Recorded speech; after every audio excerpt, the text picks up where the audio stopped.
जंगलમાં રહજે આમ आदिवासी जंगल रखवाला रे।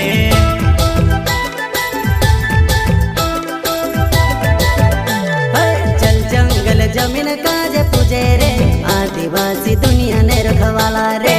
बाप देव खतरी काजे पूजे रे आदिवासी सबसे निराला रे।